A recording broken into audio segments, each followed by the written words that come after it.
Hello, everyone. Welcome to another edition of Southern Football Network.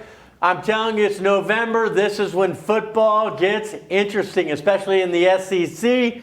We've got George Teague, the All-American from Alabama. Welcome to the show. I'm in the house, baby. You are in the house. Your Roll Tide's looking better, man. Hey, man. Other than having surprisingly losses to Vanderbilt and Tennessee, I think our team looks good. We had a great week, and you know, I'm Roll Tide all day, baby. I know you are. Yeah. You are, and I even wore the Roll Tide colors just for you, man. Well, that's because you love me, and man, let's not get carried away. I don't know about love.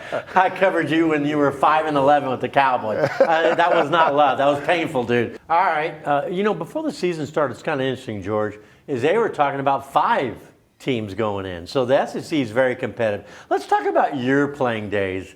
What was it like playing at a big school, a great traditional school like Alabama? You know, I can't even, it's really hard to put into words the amount of enthusiasm you have, the way the fans treat you, just the opportunity to be able to go and try to fight for everything. I used to love walking down Bryant Denny, going past Denny Chimes and just hearing everybody interacting with everything. And then once you get into the stadium and you hear the roar of everybody, it's deafening, but it's electrifying at the same time. So, you know, playing major college football, there's nothing like it. I think it's even more thrilling than.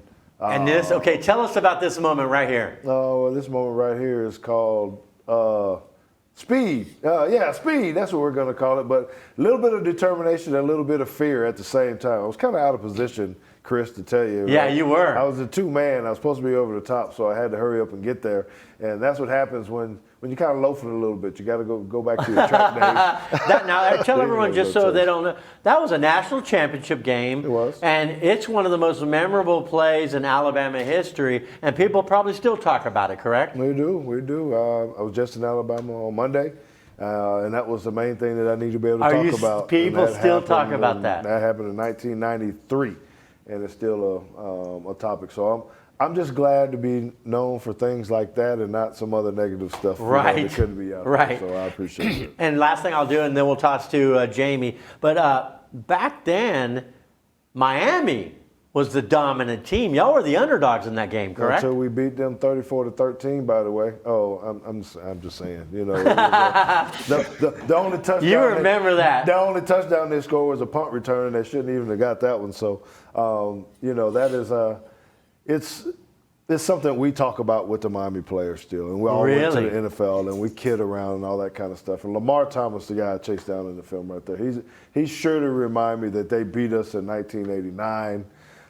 Then we turn around and beat them in the 93 Sugar Bowl, both in the Sugar Bowl. So great teams, great moments, but I'm just glad that we handled them because there's only one writer that picked us to win that game. Really? Only one. You remember that? I do, because it set a fire under us like no one thinks we can win this game. Wow. Not even a chance. Interesting that you still remember that. Oh, yeah. It got on our nerves a little bit. I bet it did.